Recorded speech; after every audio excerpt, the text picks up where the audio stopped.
Estamos ao vivo, direto da minha casa.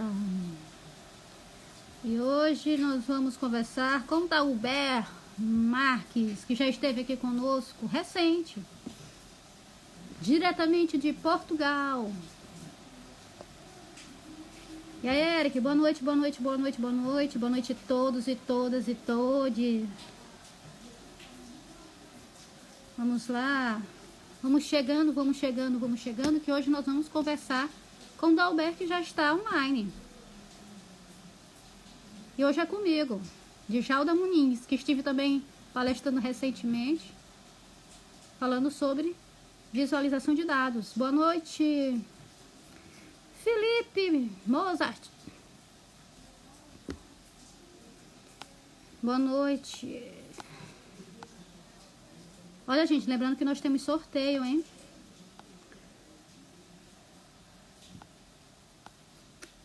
Tô procurando aqui o banner de divulgação do nosso palestrante de hoje. Boa noite, Patrícia. Boa noite, Rodrigo Paiva, que vai estar com a gente aqui amanhã. Falando de acessibilidade.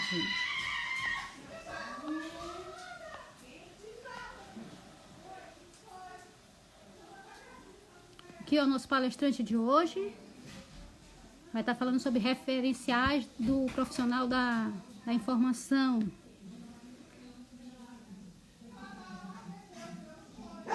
Vamos lá. Vamos lá. Chamando aqui o Dalber para falar conosco. Eu sou a Djalda Muniz, faço parte aqui do Bíblia Fora da Caixa. Boa noite, Dalber. Olá, boa noite. Primeira vez Tudo conversando bem? comigo. É Melhor... verdade. E eu já te mandei uma mensagem no Twitter e você não me respondeu. Ai, eu não... Eu tenho Twitter, mas assim, eu me sinto tão burra, porque até o presidente sabe usar e eu não sei.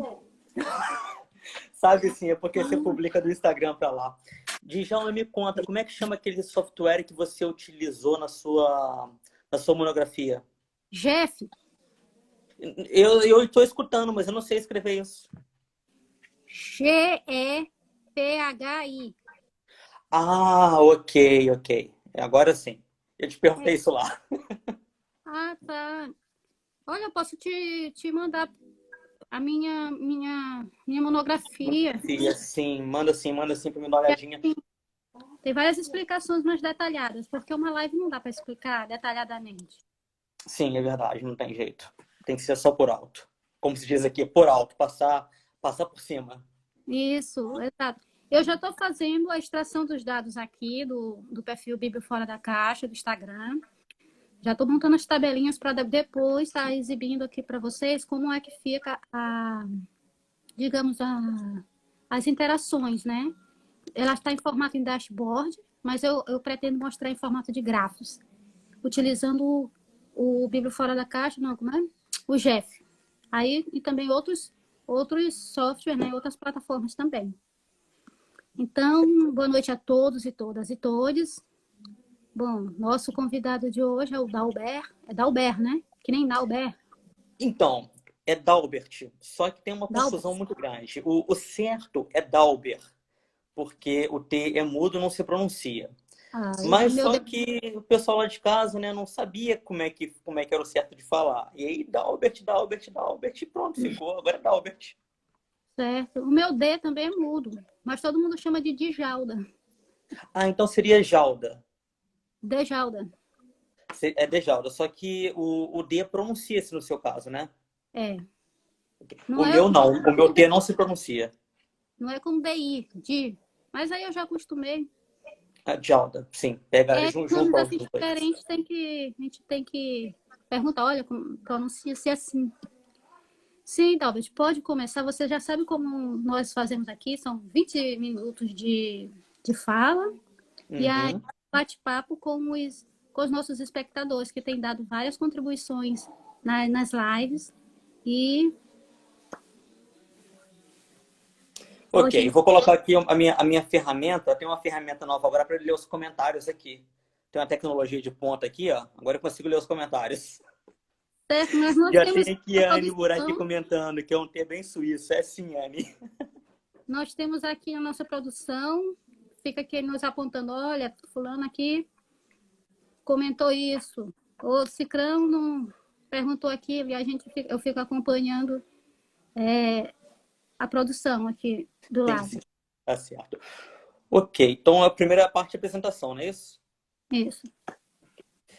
Bom, eu sou mineiro de uma cidade chamada Juiz de Fora. Foi lá que eu nasci.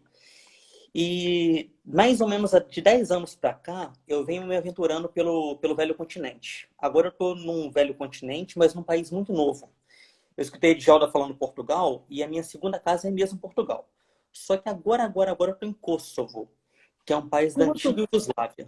Kosovo, sim. Olha, meu cunhado é dessa região. Olha, Albânia talvez, Sérvia. Não, ele é de Kosovo mesmo. É de Kosovo É mesmo. de Kosovo mesmo? Caramba, qual cidade, sabe? Eu tô em Pristina, na capital. Aí eu não sei os detalhes, mas depois eu converso contigo no direct. Ah, vamos, Vamos exatamente, sim, trocar aí gostei. figurinhas. Então, já tô aqui, vai fazer 6 meses, faz 6 meses, dia 1º de julho, mais ou menos, que eu tô aqui. Tô terminando o mestrado. Eu comecei a minha licenciatura em Portugal, em Ciências e Tecnologias da Documentação e Informação. Comecei em 2014, a licenciatura ou graduação lá. Depois, 2016, eu fiz o meu primeiro intercâmbio para a Espanha. Em 2017, o meu segundo intercâmbio para a Rússia. Em 2018, o terceiro intercâmbio para a Polônia. E terminei minha graduação. Aí depois, em 2019, eu entrei no mestrado. 2018 para 2019, porque o ano na Europa começa em setembro, o ano escolar. Então, comecei o meu mestrado. Depois, em 2019, fui para o Brasil, fazer 6 meses no Brasil, e agora estou aqui em Kosovo. O meu objeto de pesquisa é o profissional da informação, é o ser humano, né? Como é que nós, seres humanos, lidamos com a informação? Como é que nós, seres humanos, conseguimos pesquisar, conseguimos investigar, conseguimos abraçar esse mundo da informação? Eu li até um artigo muito interessante essa semana sobre a hiperhistória. Hoje em dia não é mais o ser humano passando informação para outro ser humano. Não tem mais apenas só um livro, ou não é eu escrevendo uma mensagem no meu celular e outra pessoa lendo. Não, hoje em dia é uma máquina comunicando com outra máquina. Eu tenho um Tesla, eu não tenho um Tesla, mas tenho um Tesla, e esse Tesla, ele comunica com o satélite, e o satélite comunica com ele, e ele anda sozinho na rua. Então, é uma hiper-história, não é mais uma história. Tínhamos a pré-história antes, que era só falávamos, e acabávamos de falar, a palavra morria. Passamos para a história, onde a palavra ficou ali escrita, e agora uma hiperhistória, onde não precisamos mais descrever para a história, para aquilo ficar registrado. Eu me apaixonei por essa área. Só que como é que começou essa paixão? E eu iria, no meu mestrado, estudar a deficiência do ensino da ciência da informação no ensino superior. Eu queria chamar a atenção, como eu falei na última live, de docentes que não gostavam de ensinar. Docentes que utilizavam o mesmo PowerPoint por 3, 4, 5, 6 anos. Docentes que esqueciam a evolução da tecnologia, que esqueciam a evolução da ciência e simplesmente, com perdão da palavra, vomitavam a matéria para o estudante e não ligavam como é que o estudante aprendia, se o estudante tinha ou não capacidade de aprender aquele conteúdo ou não, e quando que ele podia aprender aquele conteúdo, se estava realmente no momento certo dele aprender. Eu tinha uma briga muito grande, tenho ainda uma briga muito grande com relação a isso. Aí meu professor, muito político, ele falou assim, Dalbert, vem cá. O meu coordenador, né? Dalbert, vem cá. Eu acho que por isso você não vai chegar a bons caminhos. Ou se chegar, vai ter muitos problemas. Por que você não aborda a questão do profissional da informação, do ser humano? E como é que nós podemos, talvez, até mesmo mudar o curso de Ciências da Informação, talvez inserir novos conteúdos, verificar se os conteúdos que estão sendo ensinados, se realmente são conteúdos que cabem hoje em dia, que cabem na nossa sociedade. E hoje eu já tenho essa palavra na nossa hiperhistória. Se de fato o que era o profissional da informação no passado, se o que se ensinava sobre o profissional da informação no passado, se ainda é válido para hoje. E aí eu comecei a pesquisar. Comecei, como bom brasileiro, na classificação brasileira das ocupações, verificando ali se o que o profissional da informação na CBO se traduz para o que é o profissional da informação hoje. Fui buscar também a classificação portuguesa das profissões, para verificar se o que estava lá na CPP, na classificação portuguesa, é realmente o profissional da informação, se houve alguma mudança, se houve uma evolução. E só de pegar a CBO e só de pegar a CPP, a classificação brasileira e a classificação portuguesa, eu vi que muita coisa mudou. Está muito desatualizado. Aquilo tem que ser melhorado de uma maneira exponencial.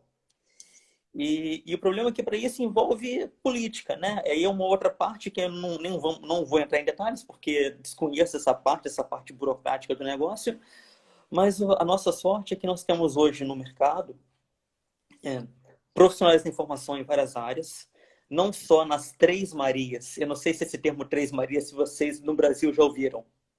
Já. Já, ok. E utilizam aí também, né? Não é só em Portugal não, né?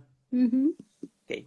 Então, não só nas Três Marias, mas temos profissionais da informação em várias áreas, em várias empresas, fazendo coisas que, se você pegar a classificação brasileira das ocupações ou a portuguesa das profissões, não está ali.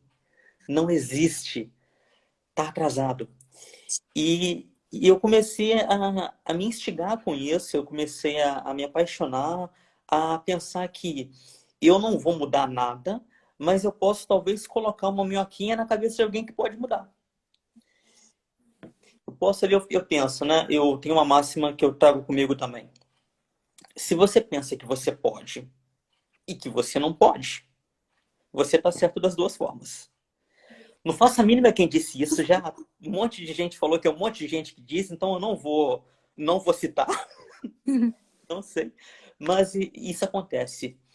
E eu tenho comigo que nós podemos fazer a diferença na vida do outro, seja de forma profissional, ou seja mesmo de uma forma apenas como amigo, estudando profundamente a nossa área e divulgando esse estudo que estamos a fazer, porque se não tivermos o poder, é bem possível que alguém que tenha o poder venha a saber daquilo que estamos a estudar e possa fazer modificações.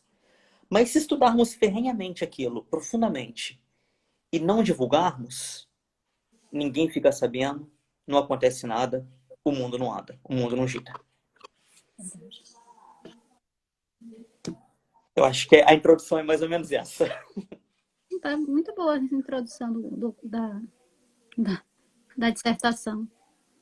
Já temos aqui comentários. Eric Pires. Atualmente temos o Quarteto Fantástico, Arquivologia, Biblioteconomia, Museologia e Gestão da Informação. Em relação... Perfeito. Então já são, não é mais Quarteto Fantástico, não são Três Marias, né? É o Quarteto Fantástico agora.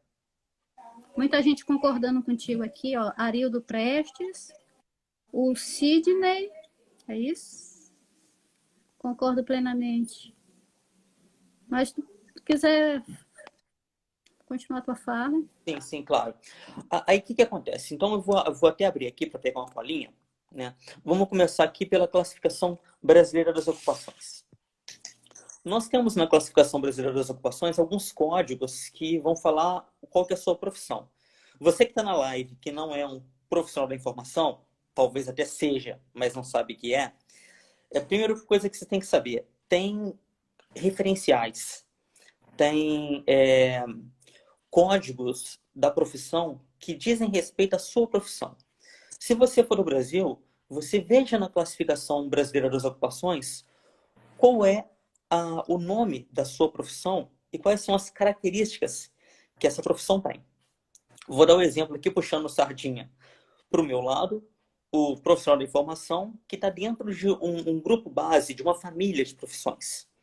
Dentro dessa família de profissões, nós temos ali os bibliotecários, nós temos os documentalistas, os analistas de informação, ou pesquisador de informação em rede. Olha que engraçado. Dentro dos profissionais de informação, que é o grupo base 2612, eu não queria falar muito por termo técnico não, mas nessa parte é preciso. Dentro do grupo dos profissionais de informação, só consta os bibliotecários, os documentalistas e os analistas de informação, que são os pesquisadores de informação em rede. Mas ainda tem um outro grupo, que é o 2613, onde aí nesse grupo vai ter os arquivistas e os museólogos. Mas vamos começar primeiro pelos profissionais de informação. Segundo a CBO, eles vão disponibilizar informação em qualquer suporte, vão gerenciar unidades como bibliotecas, centros de documentação, centros de informação, e além de redes e sistemas de informação. Eles vão tratar tecnicamente e vão desenvolver os recursos informacionais, vão disseminar informação com o objetivo de facilitar o acesso e a geração do conhecimento, vão desenvolver estudos e pesquisas, realizar a difusão cultural, que é aquela parte que não é só você fazer. Né? A galinha, por exemplo, você só sabe que a galinha bota ovo porque ela canta. Tem um galinheiro com 20 galinhas. Tem só uma cantando, você sabe que aquela botou o ovo. Então não é só estudar, não é só ter um conhecimento muito grande, você tem que divulgar. Tem que fazer essa divulgação do conhecimento. Ou, no caso aqui, realização de difusão cultural. Tem que desenvolver ações educativas, porque você tem que ser capaz de passar o seu conhecimento para o outro. E também, e agora cada vez mais, eles podem prestar serviço de assessoria e consultoria. Isso tudo é só os bibliotecários, documentalistas e os pesquisadores de informação em rede. Depois, nós podemos ver pela CBO que cada um desses três, eles se desenvolvem numa dezena de profissões. Nós temos o bibliotecário, temos o bibliógrafo, o cientista da informação, o consultor de informação, o especialista de informação, gerente, gestor. Isso só ali dentro do bibliotecário. Eu, quando comecei a investigar, eu nem sabia que era tanto. Depois nós temos o documentalista. Aí dentro do documentalista nós temos o analista de informação, o especialista de documentação, o gerente de documentação, supervisor de processos documentais, o supervisor do controle documental, técnico de documentação e técnico em suporte de documentação. Isso tudo são pessoas, são profissionais distintos que, ao fim e ao cabo, tratam da informação e preparam essa informação para dar uma mais-valia para a organização, uma mais-valia para a pessoa, para o funcionário, para o colaborador, uma mais-valia para a sociedade. E tem características que são tangentes a muitas áreas. A CBO diz que um bom profissional da informação, um bom bibliotecário, um bom documentalista, um bom pesquisador de informação, e eu nem cheguei nos arquivistas e nem cheguei nos museólogos ainda. Eles devem se manter atualizados, devem saber liderar equipes, em Portugal equipas, devem demonstrar capacidade de análise e síntese, eles devem demonstrar conhecimento de outros idiomas. Isso é algo muito útil, mas é algo também muito complicado. Eu vou parar um pouco nessa parte de demonstrar conhecimento de outros idiomas. Quando eu estava no segundo grau no Brasil, o inglês que eu tive na escola era só verbo to be, não passava disso. Você também, né? Era só verbo to be. E eu apanhei uma raiva com o inglês, uma raiva. E hoje em dia eu penso que se eu tivesse realmente estudado inglês, as oportunidades que eu tive aqui no exterior e que eu ainda vou ter, elas estariam muito mais palpáveis para mim.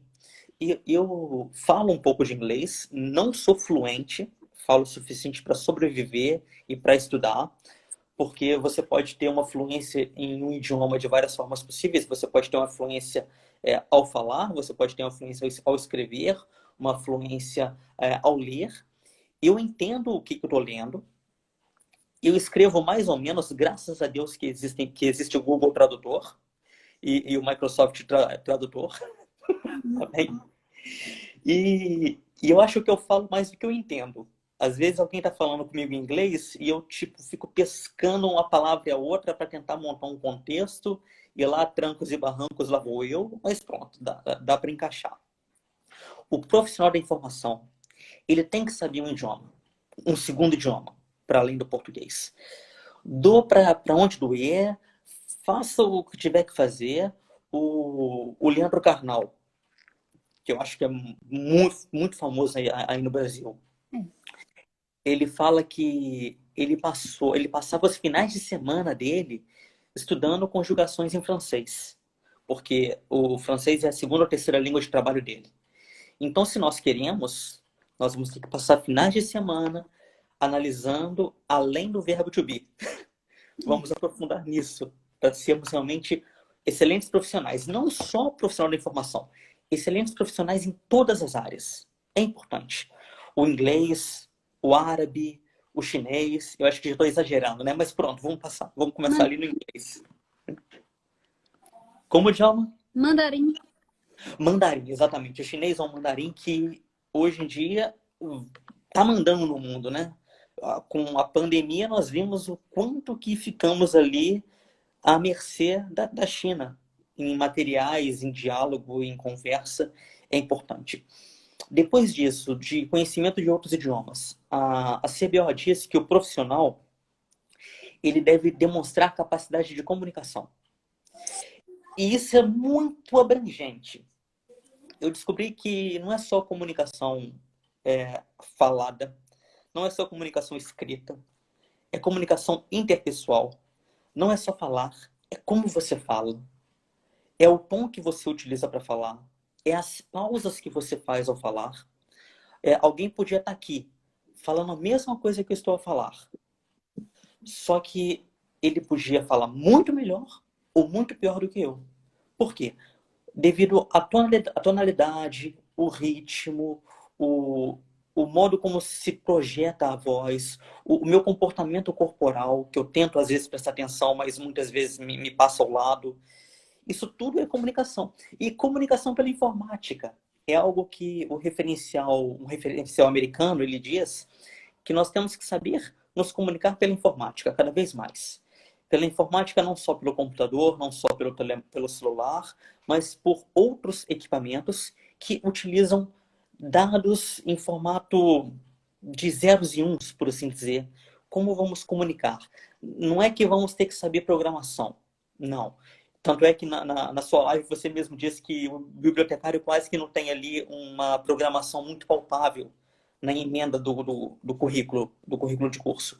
Mas temos que perceber, fazer uma apresentação no PowerPoint, não digo saber Excel avançado, mas saber mexer com Excel para poder comunicar dados com Excel. Entender, não tem que entender SQL, mas você consegue mexer numa base de dados, consegue talvez não montar uma base de dados, mas sabe os requisitos para se comunicar informação numa base de dados. Isso é importante. Demonstrar capacidade de negociação em toda a empresa, tangente a muitas áreas. Agir com ética, não tem nenhum que comentar aí. Senso de organização.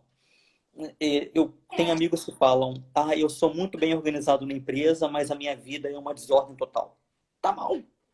Você tem que começar a organizar a sua vida. Como é que está o seu orçamento? Como é que estão os seus documentos?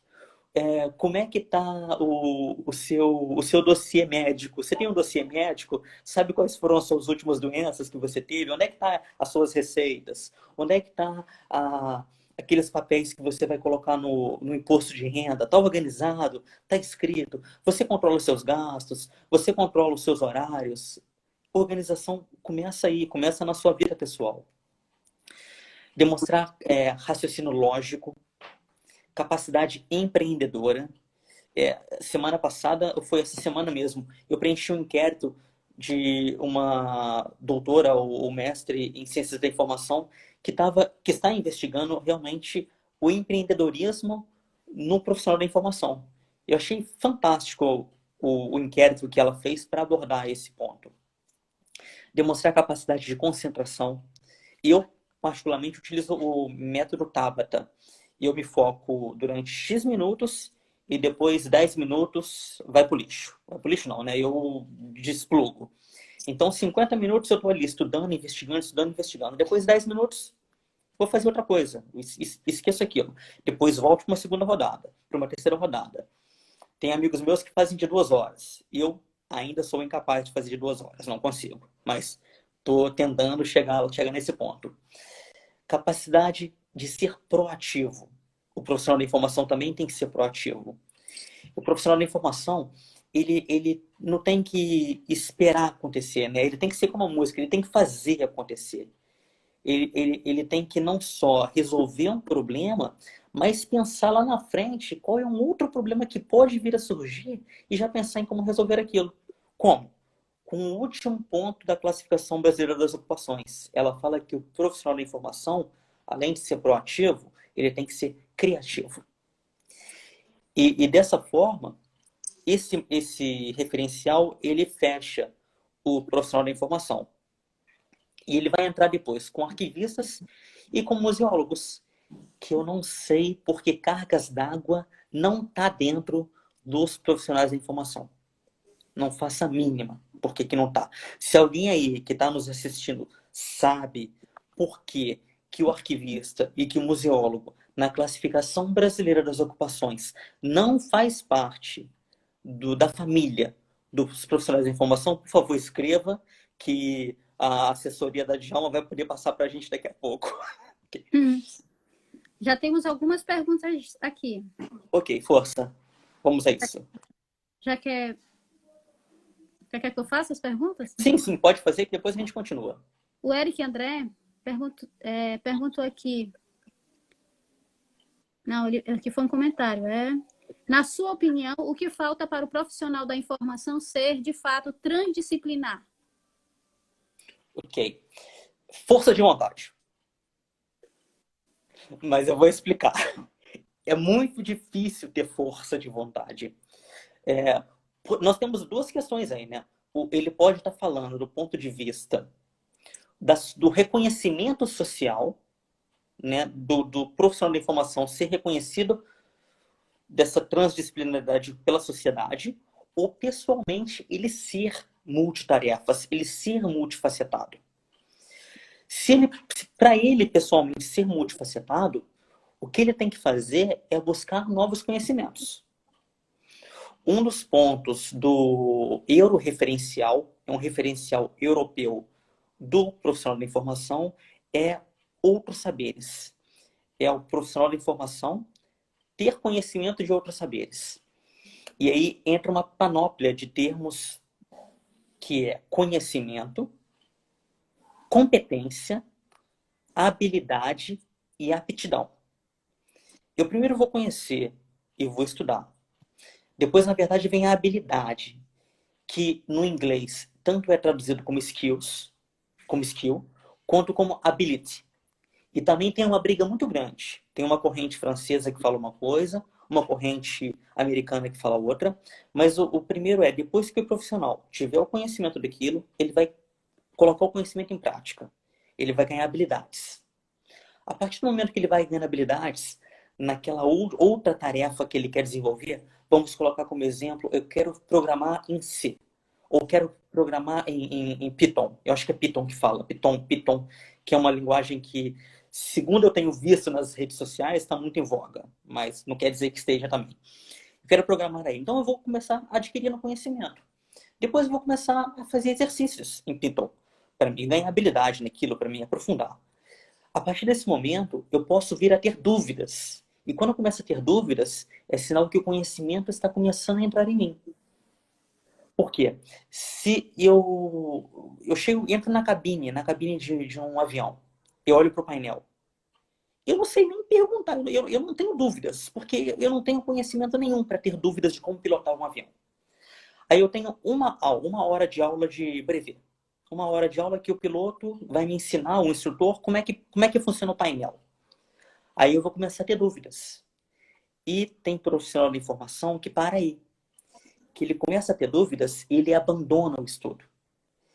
Que ele não sabe como resolver uma lógica, um algoritmo no Python, que ele abandona o estudo. Isso não é para mim. Não.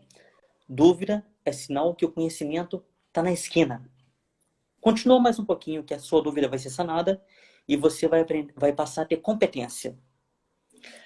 Aí depois, se você consegue canalizar a sua vontade para aquele aprendizado, você passa a estar apto. Você passa a ter uma aptidão. Mas envolve a sua atitude. Bom, eu acho que respondi a pergunta dele. Falta isso. Falta a gente meter as caras e desbravar o mundo que a gente quer. Força de vontade, né? Força de vontade. É isso, força de vontade. Bíblio Igor, qual a sua opinião sobre a junção das classes abrigadas no chamado Quarteto Fantástico? Num só conselho, similar ao que vemos com as outras profissões, como, por exemplo, o Conselho Regional de Química.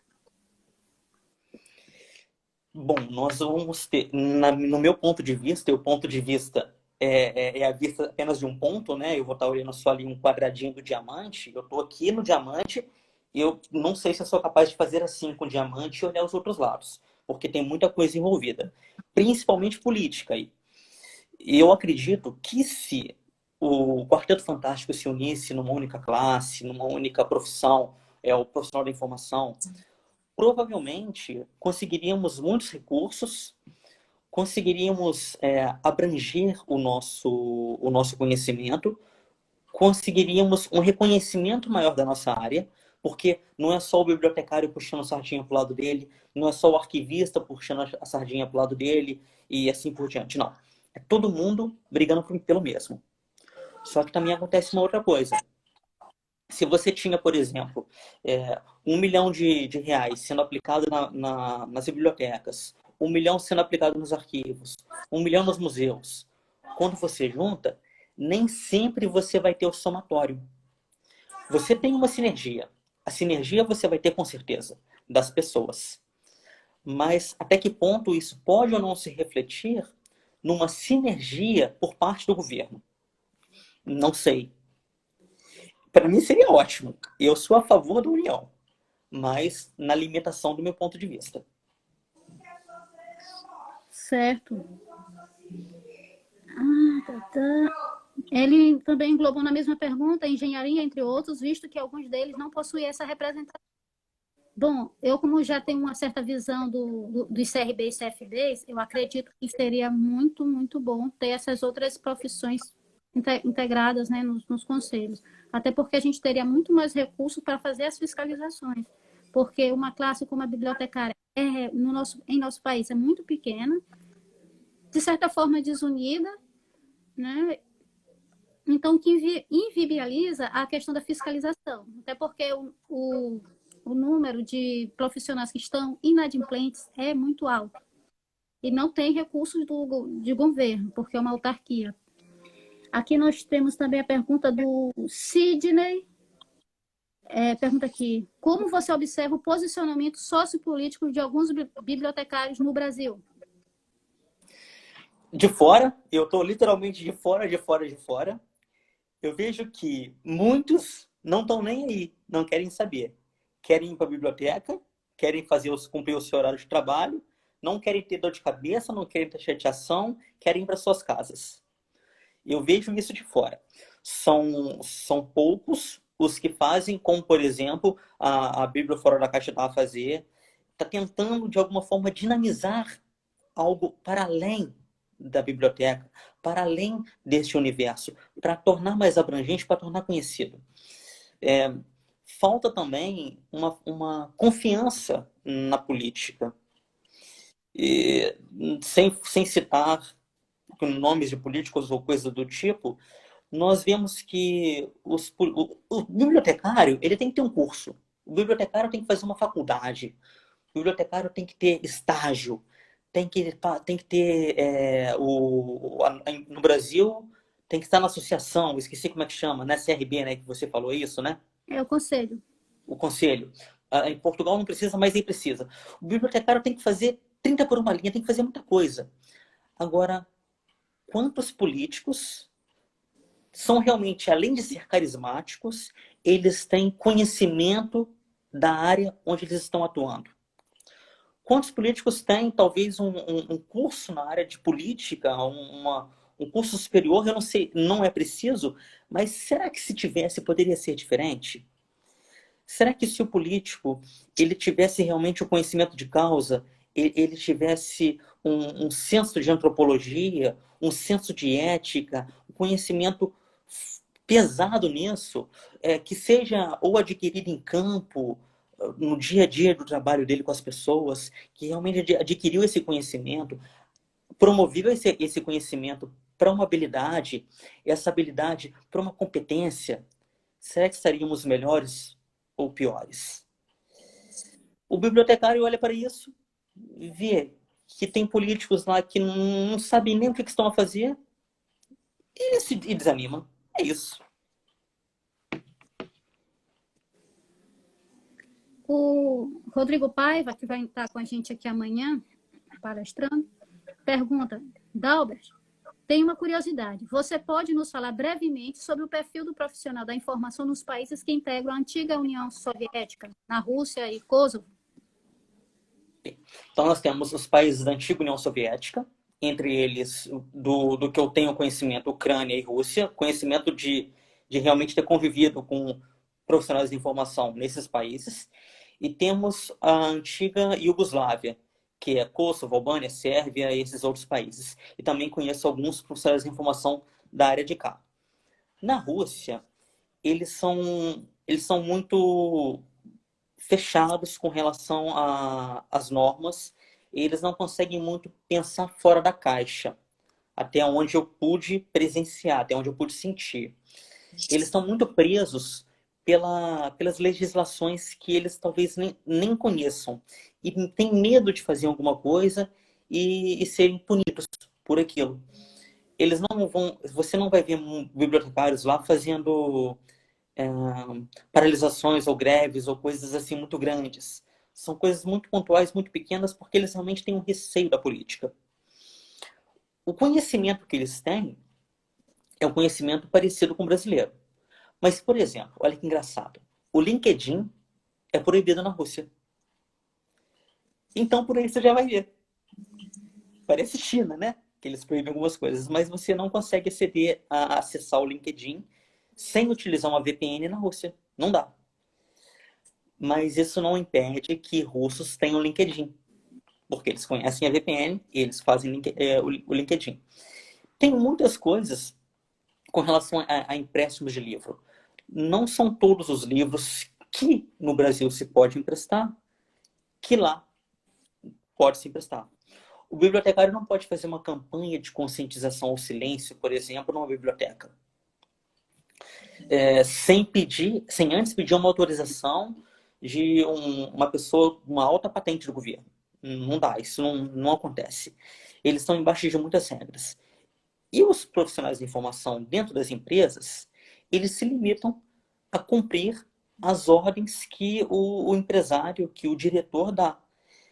Eles evitam um pouco inovar, ou no caso, aparecer de certa forma, para não correr o risco de serem taxados, de serem punidos de alguma forma. O que também não é muito diferente aqui em Kosovo.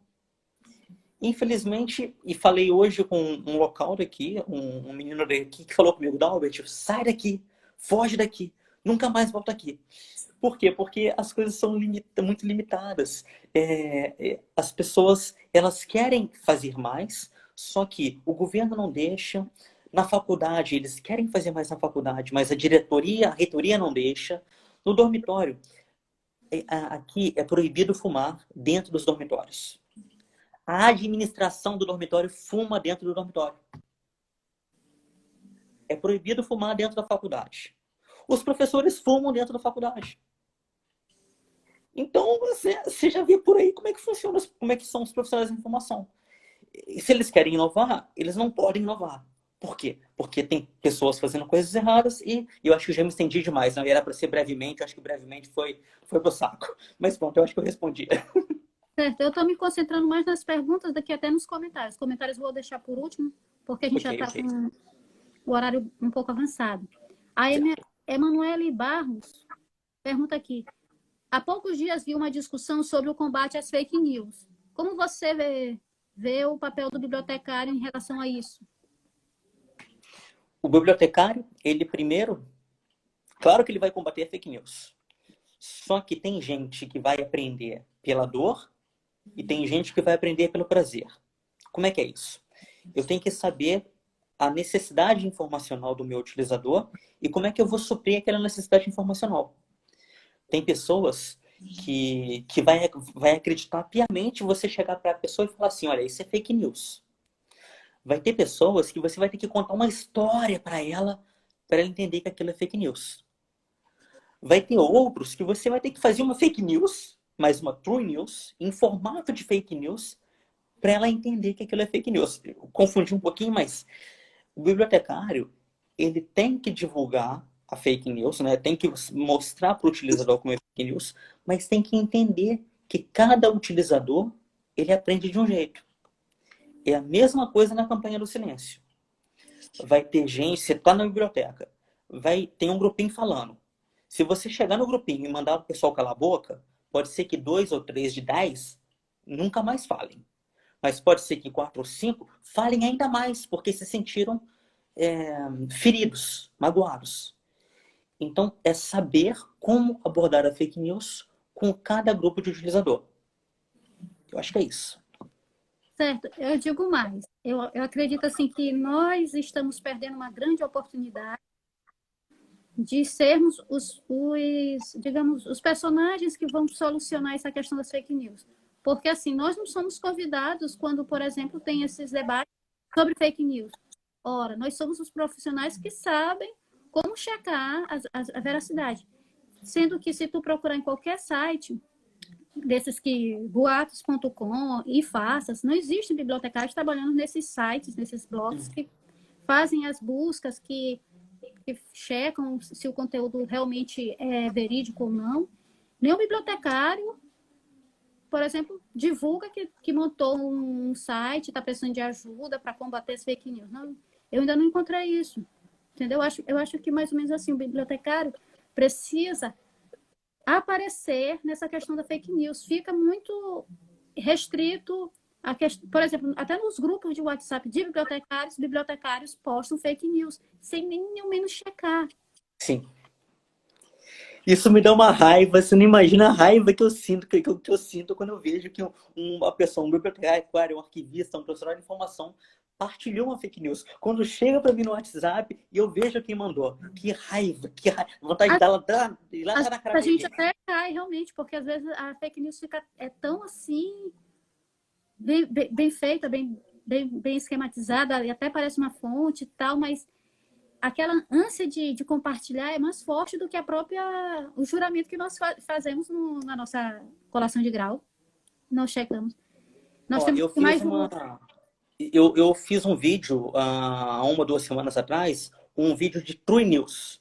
Ou seja, eu peguei a fake news do Covid, algumas fake news do Covid, e eu fiz um vídeo como que uma teoria da conspiração, mas em vez de falar sobre teoria da conspiração, de falar sobre fake news, eu falei sobre True News. Eu expliquei num tom assim meio mirabolante o que é o Covid, o significado da sigla, como é que impacta as outras pessoas, e eu tentei passar isso para frente. Só que eu também não tenho, como é que fala, carisma o suficiente para fazer isso. Mas eu acho que parte de nós começar a fazer essas campanhas e divulgar essas informações. Não só a Covid, como outras coisas mais que aparecem por aí. A gente não vê esse tipo de coisa entre os bibliotecários. A questão de poder fazer essa interação que tu está explicando aí da True News. Tem muitos bibliotecários que sabem mexer com a câmera, fazem vídeos maravilhosos, mas nessa questão aí não estão se mobilizando para isso. Não estão percebendo o momento que nós estamos vivendo, que podemos sim combater as fake news, principalmente nesse caso da pandemia. O Fernando Braga faz aqui uma pergunta, comentário. Dalber, você deve saber que temos muitos profissionais que gostariam de mudar o nome de bibliotecário para cientista da informação. Você acha que com a mudança poderia mudar o perfil dos discentes? Que pergunta, hein? Nós temos em Portugal o senhor Armando Silva Ribeiro, Silva Malheiro, em Portugal, que ele aborda uma questão parecida com essa. Nós temos que pensar quão pesado é o nome e se a mudança desse nome vai gerar um peso a mais ou uma leveza. O perfil do discente vai depender muito do conteúdo programático que a instituição vai abordar, que a instituição vai começar a adotar, visando essa mudança de nomenclatura, de bibliotecário para cientista da informação. Para ser um cientista da informação, o bibliotecário ou ele virá a ser. Ou seja, o bibliotecário já é um cientista da informação ou ele tem que adquirir novos conhecimentos, habilidades, competências para ser um cientista da informação? Não sei. A iSchool, que é uma organização, um conjunto de escolas da ciência da informação, diz que bibliotecário é uma coisa, cientista da informação é outra. O RIM, o Record Information Management, da ARMA International, que é uma organização americana que tem vários compêndios sobre o profissional da informação, ele diz que o cientista da informação é uma coisa, o bibliotecário é outra. Então, nesse ponto, a mudança de nome, ela pode exigir que o profissional tenha que adquirir novos conhecimentos. Porque também mudar só por mudar, eu acho desnecessário. Deixa como tá. Eu sou mais pela integração de todas as áreas profissionais do que pela simples mudança de um nome. Sem querer menosprezar nada. Atenção, pelo amor de Deus. Certo. A professora Leoneide comenta aqui que no Brasil o cientista da informação não é regulamentado como profissão. Ok. Faz sentido, então. Vamos aos comentários. Esse é o papel do mediador, mas, lamentavelmente, muitos ainda escondem um ouro. É a questão do bibliotecário, né, como profissional. Vamos lá. Joyce faz um comentário aqui enorme. Vamos lá. Eu tenho percorrido algumas áreas do conhecimento, participado de alguns projetos e aprendido muitas coisas. Desta forma, tenho observado que a biblioteconomia, a área e principalmente os profissionais, têm limitado seus conhecimentos ou até a busca deste e suas práticas. Tem profissionais que pedem e até exigem inovação na área, porém eles mesmos não estão abertos às novas práticas, aos novos conhecimentos e às novas discussões. Eu concordo em gênero, número, grau, radiano, tangente, cosseno, hipotenusa, em tudo que ela disse, porque é realmente assim, você cobra inovação, chega alguém no seu ambiente de trabalho, chega um estagiário quer propor uma solução. Você fica reticente, você não quer, você acha que vai dar trabalho, você não dá isso, não escuta, aí de repente daqui a 2 anos aquele estagiário está lá num departamento topo de gama, com teorias topo de gama, sendo mundialmente reconhecido, ele estava na sua mão. Por que você não escutou ele? É o problema que nós temos em não aceitar a mudança, não aceitar o novo. Tem que partir de nós essa mudança, essa vontade. Eu percebo muito isso, já percebi na época de estudante, porque o discurso de disseminador da informação é muitas vezes dita ao longo da graduação, durante o curso. Eu tenho formação em História, bacharel. E, então, o curso de História me deixou uma pessoa mais observadora até do que falante, né? De que pessoa que mais... Então, como eu observei que essa questão da disseminação é um embate. Se prestarmos atenção, as pessoas que mais disseminam a informação no Facebook, por exemplo, eu tenho observado ao longo do tempo, não passam de 10 grandes pessoas que sempre estão postando. Isso aí, e vão estar aqui palestrando e eu vou estar apontando um ou outro que são os maiores disseminadores. A maioria apenas observa, não curte, não compartilha. Se você, eu tenho cerca de 60 grupos de biblioteconomia no Facebook e como observadora que sou, né, e até meu estudo de monografia foi realmente estudar essa questão da interação dos bibliotecários e estudantes de biblioteconomia, isso é um fator que, por exemplo, se a disseminação da informação não está sendo, desde 2011 para cá, não está sendo verdade. Apenas algumas mínimos de bibliotecários, pelo menos nas redes sociais, divulgam a informação de forma correta, sem ser fake news, e outros apenas observam. É o que eu tenho visto. Então, tem que ser uma mudança de atitude enquanto graduandos e depois como profissionais. A gente tem visto que parece que tem uma barreira nessa questão de disseminação da informação. Acho que é preciso ser revisto isso.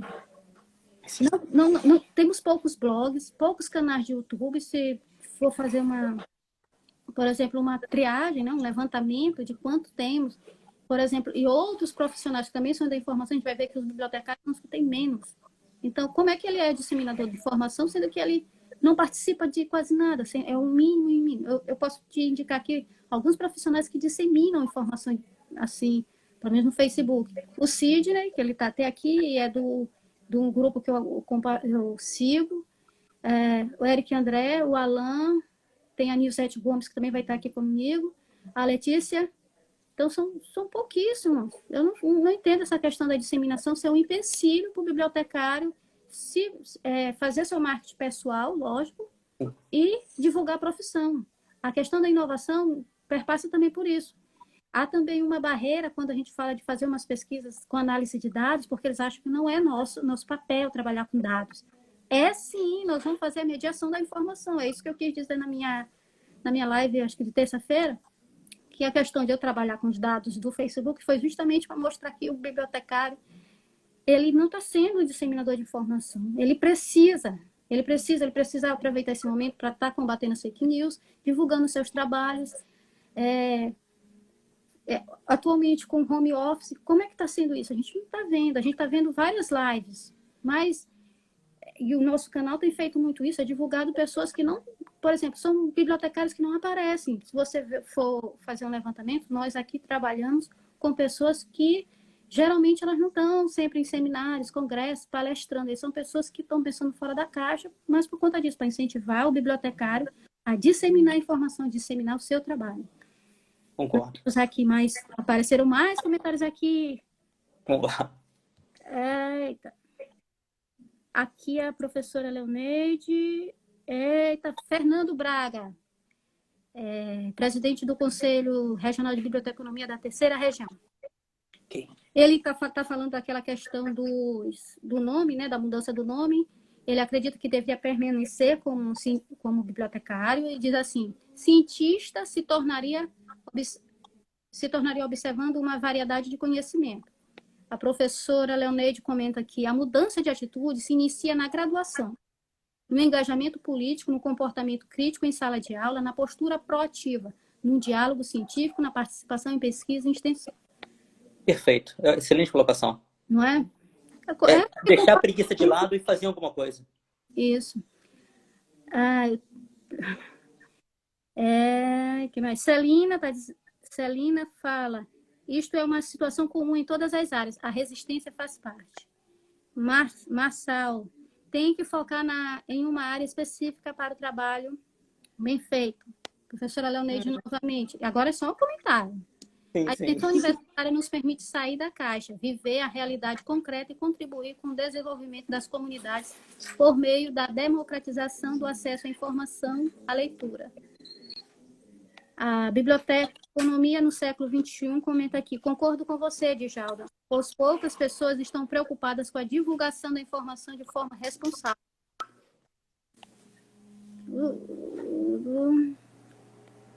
Eita, tem mais aqui, professora Leoneide volta aqui: tecnologia da informação precisa chegar nas comunidades. Os bibliotecários precisam sair da zona de conforto.